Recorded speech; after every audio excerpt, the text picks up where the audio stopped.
This is the ancient site of Jericho.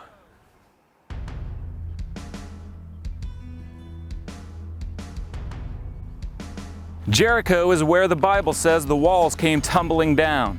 In the 1930s, archaeologist John Garstang dug here, followed by the work of his colleague Kathleen Kenyon in the 1950s. Garstang concluded that the archaeological evidence he found here matched the biblical account. But Kenyon said no. She said that at the time the Bible says the Israelites attacked Jericho, there was neither a city nor even walls here at the time. There's no archaeological evidence in Jericho. The wall is Middle Bronze Age and has nothing to do with the Late Bronze Age. It has nothing to do with the coming of the Israelites. If you go to Jericho, Joshua fit the battle of Jericho and the walls came tumbling down. Problem, there's no wall. Who established that dating for Jericho, was it? Kathleen Kenyon, who excavated there. Okay. What you have to do is look at the evidence, analyze the evidence, and come to your conclusion based on the evidence, not what an authority figure says, not what the majority opinion is. You have to just put that out of your mind and just look at the evidence and come to your conclusion based on what the evidence tells you. So is the story of the walls falling down at Jericho history or myth? See for yourselves here on Expedition Bible.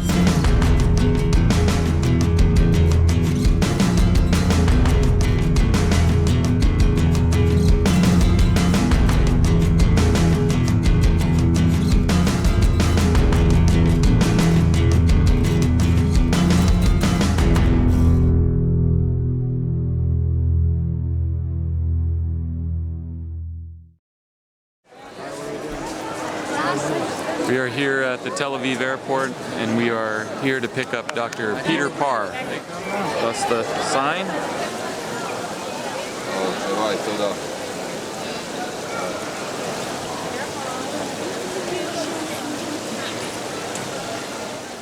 Professor Peter Parr agreed to help us better understand Jericho by returning to the site he helped excavate over 50 years earlier. My name is Peter Parr. 50 years ago I worked with Kathleen Kenyon on the Jericho excavations. She was someone I admired and she was my boss. But we got on well. So we're here at the airport in Tel Aviv. We're picking up Dr. Bryant Wood. Also joining us is Dr. Bryant Wood, who is in the process of publishing his analysis of the pottery from both Garstang and Kenyon's digs at Jericho. I completed my doctoral studies, and the subject of my dissertation was Canaanite pottery of the Late Bronze Age. Well, you might say, that sounds pretty boring. What would Canaanite pottery of the Late Bronze Age have to do with the Bible? Well, it turns out that we have to use pottery for dating, and dating is crucial for correlating what you're finding in an archaeological excavation with history. These two archaeologists, Dr. Parr and Dr. Wood, come from radically different viewpoints. Religion is the belief, the faith. I don't happen to be very religious. Yes, I would believe what the Bible says, take it literally. Despite their differences, let's begin with what these archaeologists do agree about regarding Jericho. So really among scholars there isn't any debate on that this actually is the site of Jericho. No. Well, there's no question but what this is Jericho. Nobody disputes that at all. So this is the site that the Bible is telling us about. I don't think there's any, no one as far as I know has ever argued that this is not biblical Jericho. The thing to understand about Jericho is that it is a tell. Behind me here is what archaeologists today call a tell. Today, through excavation, they know this is where people lived, this is where ancient cities were. So, I mean, to help us understand a tell, I mean, could you kind of look at it as a cake? A layer cake. A layered cake. Yes, many, many layers. I think of a nice jam sponge cake that my wife makes. Very nice. So we are making a cake to better understand a tell, and just like a tell, a cake is made up of different layers. And a city would be abandoned or destroyed, and then they would come onto the ruins and they would build another city over the top, and then another one over a long period of time. Different cities would be built on top of each other until you have these unnatural looking hills like this, today called a tell. This is an example of one that has never been excavated.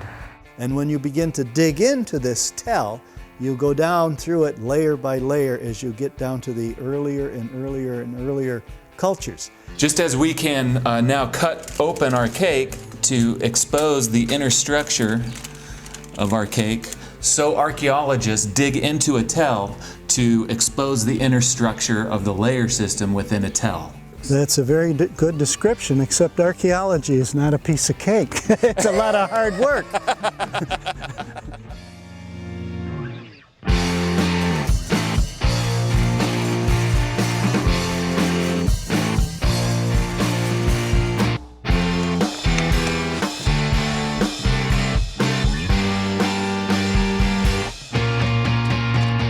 As we excavate the material from the tell, however, it is silent. Very rarely will you find a written document that's going to tell you who lived here, when they lived here, why they abandoned their city, why their city was destroyed.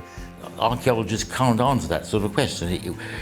We see what's happened, but the why it happened is sometimes very difficult. So you have to depend on written text, historical records, to interpret what you're digging up in that tell.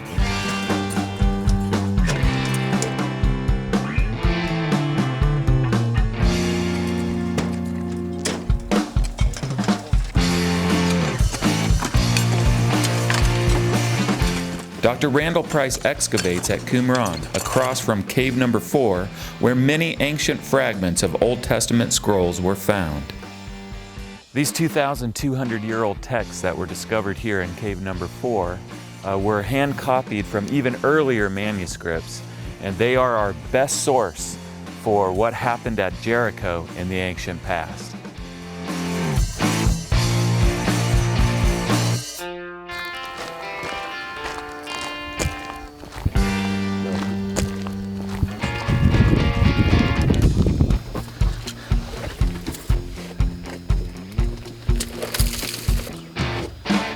So this is cave number 4. This is cave number 4. Yeah, right out of this very section came sections of the book of Joshua, the sections we have from Qumran. And so how important do you think it is to use the biblical text and the archaeology that's been done at Jericho to interpret what's been found there? Well, it's extremely important because, one, it's an historical document. Really, the only ancient text that you have to work with for here is the biblical text, right? Biblical text, yes, yes. We have no other references to Jericho outside the Bible. And no other Old Testament book has more historical information about Jericho than the book of Joshua. In regards to Jericho, it is important for us to understand that the book of Joshua is our only voice from the ancient past that speaks of what happened there over 3,000 years ago. The Bible's an ancient text, and the book of Joshua is an ancient text, and so we know the story in the book of Joshua is an ancient account. So when the archaeologists excavated at Jericho, did they find evidence that matched that text or not? In 1907, a German team began the first major excavation work at Jericho. They were able to trace around the outside perimeter of the tell the lower retaining wall that holds in place the earthen embankment around the tell. This short section of stone wall can still be seen at Tell Jericho today. But what was the purpose of a retaining wall like this one?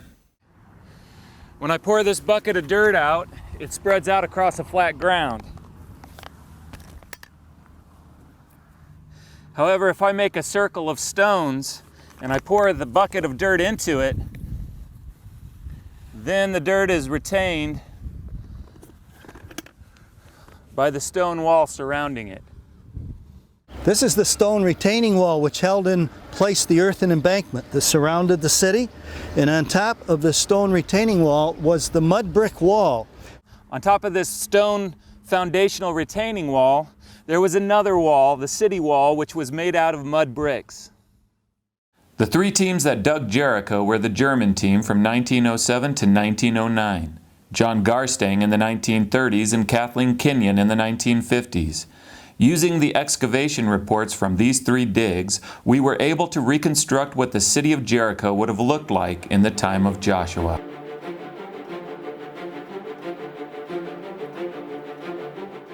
Both the stone wall and the mud brick wall on top of it made up the outer wall that surrounded the city. Further up the embankment was another mud brick wall.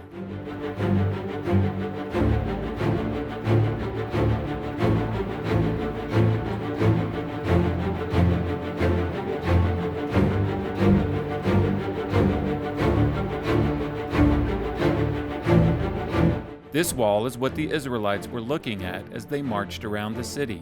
This stone-facing wall, on top of it, a high mud brick wall. As they were marching around the city, they must have been thinking, how are we going to capture this city? Because it is so well fortified. Referring to our ancient text, Joshua 6:20 says that on the seventh day, at the sound of the trumpets, the wall collapsed. And the Bible is very specific in how it describes that event. The Hebrew wording there is the walls takatha, fell beneath themselves. And on the seventh trip around, we're told in the Bible, the mud brick wall collapsed and it fell outward and down to the base of the stone retaining wall. And when the archaeologists dug in this area, they found this pile of mud bricks all the way along the retaining wall. So where I am right now is where the pile of red bricks were found. That's correct. The Germans, Garstang and Kenyon, all found these piles of collapsed mud bricks while excavating at the base of the stone retaining wall. Then she shows that she dug down the side of that the outside of that revetment wall, and then there were reddish collapsed bricks that she said came from the top of that stone wall. Yes. Which is another reason to suppose that these weren't, there were walls on top. They're not in situ, but the collapsed brick has come down. Yes.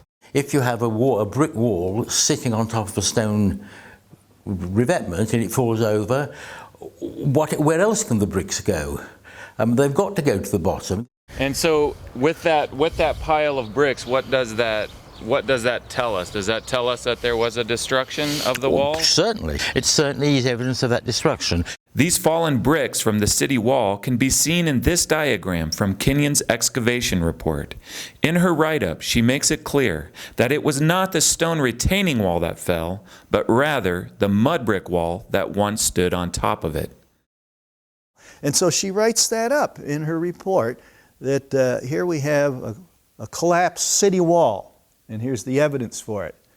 The archaeological understanding of how the walls of Jericho fell matches well with the ancient description of the wall falling beneath itself. This find of a collapsed city wall found here at Jericho is unique in archaeology. At no other site have we found evidence for a city wall that has fallen down. Yes, there were remains of the mud brick that had fallen down. I mean, that wall came tumbling down. So the Bible says that the wall came tumbling down. The archaeologists then came and dug Jericho, and what did they find? They found a collapsed city wall. This fits perfectly with the description from the ancient text. And when you have that text, and you have the archaeology, and you can fit them together, then you have the evidence from both sides, the literary evidence and the actual physical evidence from what the Bible is talking about. Another interesting detail regarding the walls of Jericho is found in Joshua 6:20. It says that after the walls collapsed, the Israelites went up into the city. Kenyon's excavation report shows that the pile of fallen mud bricks could have been used as a ramp by the charging Israelites. Because that would be a problem, wouldn't it? I mean, if the soldiers were charging, there was a mud brick wall up there. Even with that mud brick wall gone, I mean, what are they supposed to do? I mean, climb up the wall to attack. So So what Kenyon's report says is that that mud brick wall collapsed off of this foundation and it went all the way up to the top of the rim there, and it formed a ramp like this so that when the charging army would come, they could have run up into the city to attack it. Yeah, that's right. That's exactly what the Bible says. Each man went before him straight up into the city, and they could do that by just climbing up over that pile of collapsed mud bricks, up over the top of the stone retaining wall, up the embankment, and into the city. Joshua 6:24 then tells us that the Israelites burned the whole city and everything in it. To understand what a burned city would look like in a tell, let's return for a moment to our cake analogy. This chocolate layer represents a city that was destroyed by fire. Ooh! A burned layer stands out from the other layers of a cake, just as a burned city stands out when a tell is excavated. Now, just as we can remove a slice from a cake to expose the inner structure of the cake, the same thing is true for a tell. As this trench was dug, this burn layer that you see right here was exposed. When Kathleen Kenyon came in the 1950s, she opened up actually 5 squares in this area to kind of check Garstang's findings to see if she came up with the same results he found, because he found evidence for a massive destruction by fire. And he, of course, equated that to the biblical account, because the Bible says the Israelites charged up into the city and then they set it on fire. So she opened up these squares, and she found exactly the same sequence that Garstang had found. Vast destruction layer, about 3 feet thick of destruction debris, ash, collapsed roof timbers, and all kinds of things. Now in this burn layer, both Garstang and Kenyon found room after room of large storage jars that were full of grain, and all of it was burned. Domestic structures had been violently destroyed. There were storage jars full of grain that had all been burnt. Yes, the burnt wheat found there at Jericho is very important because it ties in with our biblical story. Joshua 3:15 tells us that when the Israelites crossed the Jordan, it was at flood stage because it was during harvest time. And we see in Joshua 5:10 that after crossing the Jordan River, the Israelites celebrated the Passover. It tells us in the Bible, when the Israelites crossed the Jordan River, it was at flood stage because it was harvest time. Well, in the southern Jordan Valley, harvest time is in the spring of the year. Would you agree with some of Wood's arguments as far as the wheat that was found there, that it at least tells us some basic information as far as what time of year the city was destroyed? Yes, his assumptions, I think, are reasonable. Those containers, those pots were full of grain, therefore they must have been filled fairly soon after the harvest.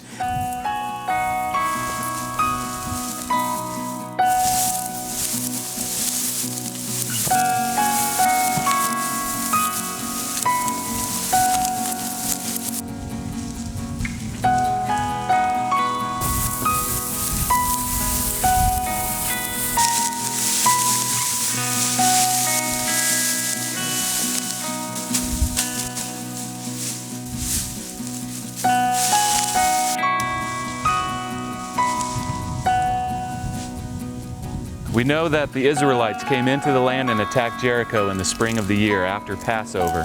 And that's the same time of year as it is right now in Israel.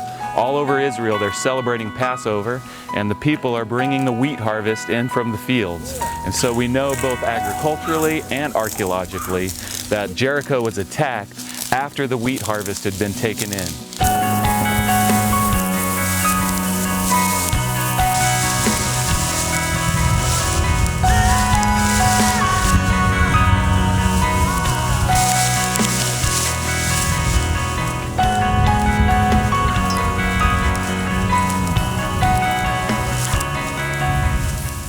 Now this is a very unusual find because grain was valuable. Why would you leave it to be burned up? Joshua 6:18 tells us that while destroying Jericho, the Israelites were commanded to keep away from the devoted things. Just the very fact that the grain was left to be destroyed in the fire tells us also that the Israelites obeyed God's command not to plunder the city. They're simply to offer up Jericho as an offering to the Lord as the first fruits of the promised land.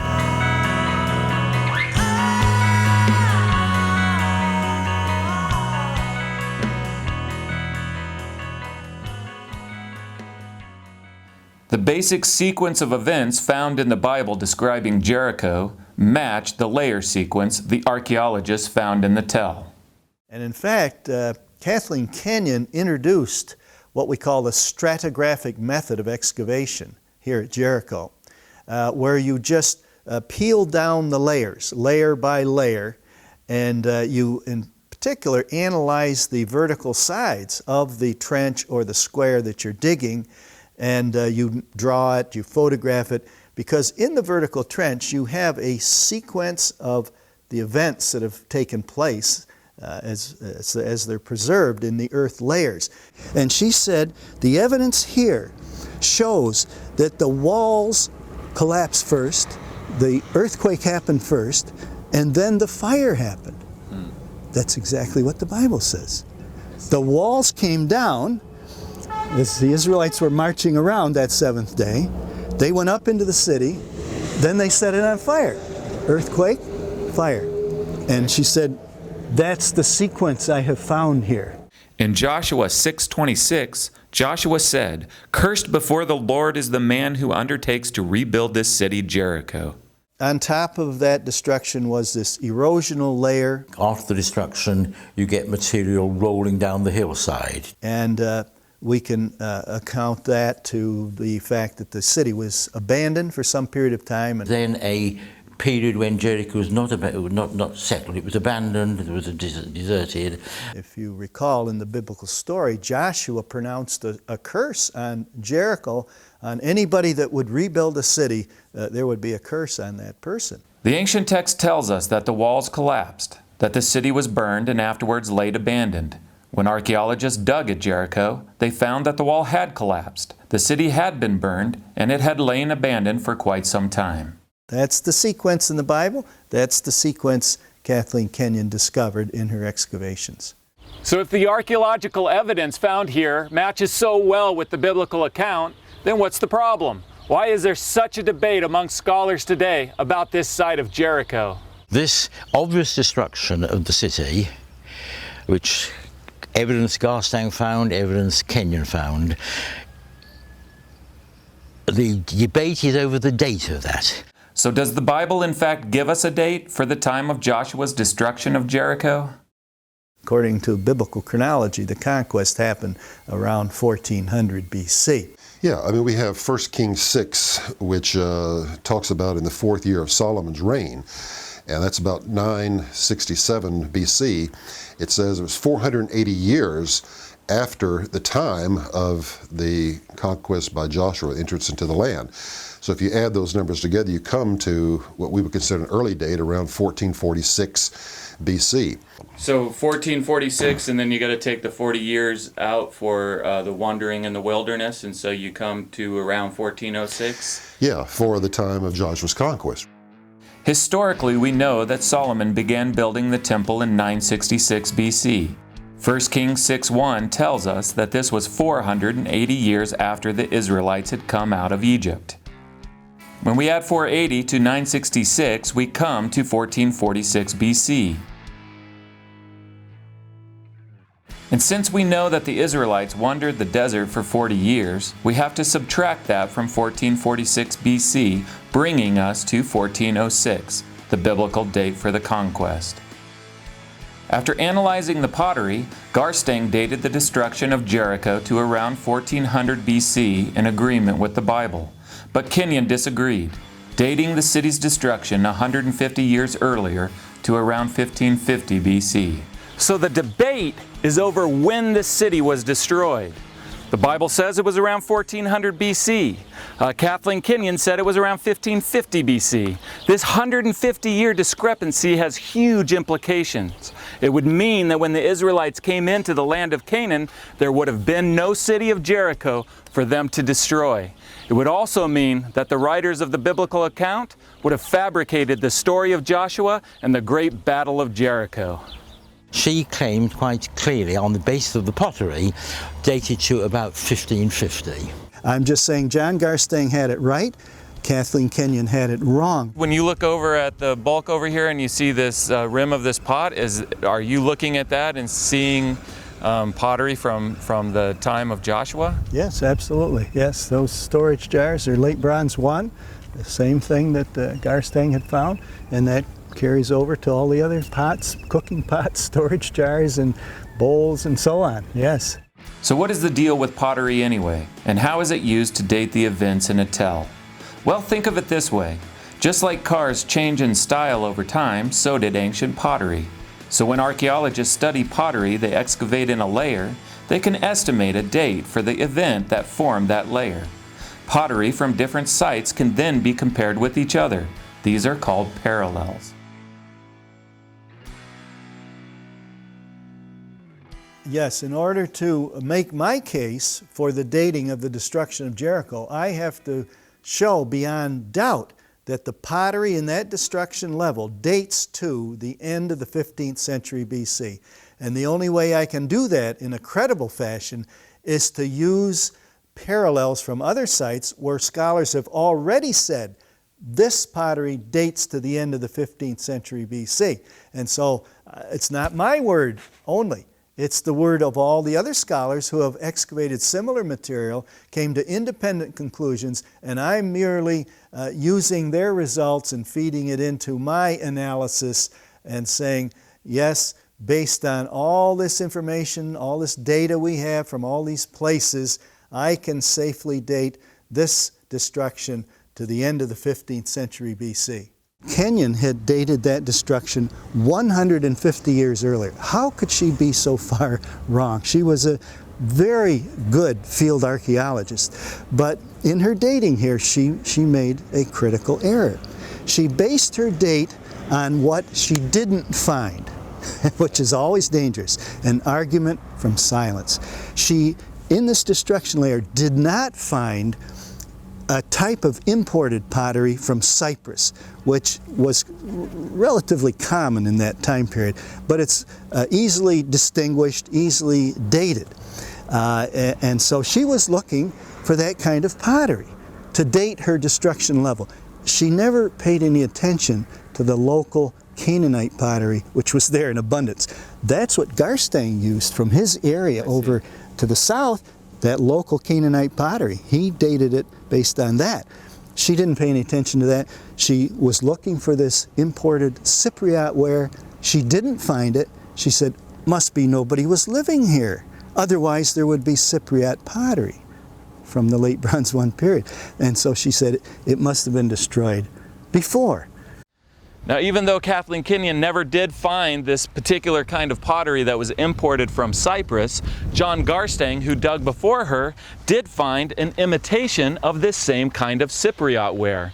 And what an imitation is that it is a copy that uses the real type of pottery. And therefore, they both date to the same time period, around 1400 BC.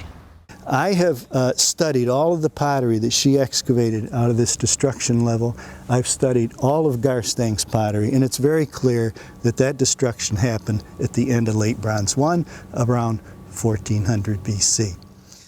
Well, I think the strongest part of the argument was the question of pottery, where he said that the pottery that was found from the destruction, associated with the destruction, in view of the parallels he found at other sites, was to be dated close to 1400 and 1550.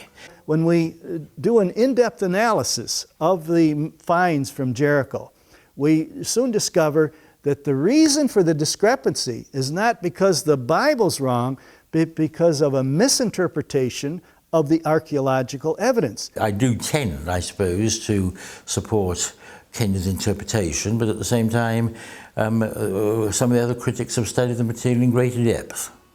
In this case, Kathleen Kenyon misdated the destruction of Jericho. So my mind is somewhat still open on the question of the date of that destruction. And once we analyze the material from the destruction level, we see she was wrong.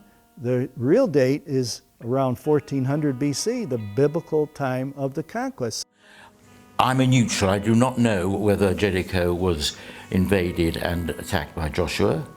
I tend to accept that there was a tradition, this is true, there is a tradition, obviously in the Old Testament, and I see no reason to believe that something like that didn't happen. If there is a conflict between an ancient text and modern scholarship, and you had to go with one or the other because they were in opposition to each other, which one would you see as the most reliable source, the modern scholars or the ancient text? Well, I think we have to go with the folks who wrote the text way back in antiquity. They were closer to the events than we are today. So when the archaeologists excavated at Jericho, did they find evidence that matched that text or not? Well, yes, they did. They found that it was fortified, as the Bible says.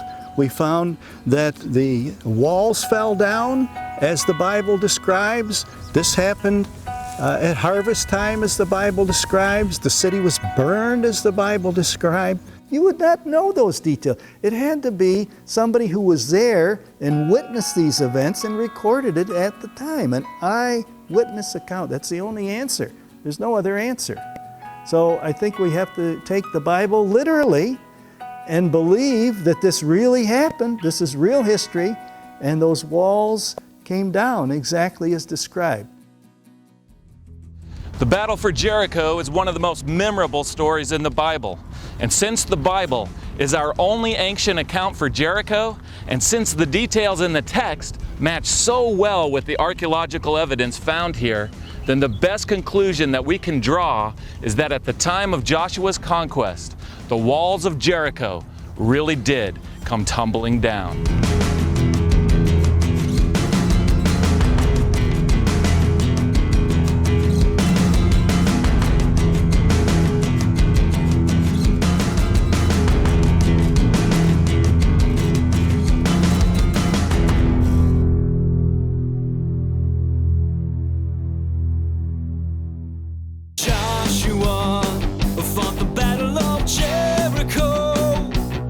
When on the seventh day he left the throne.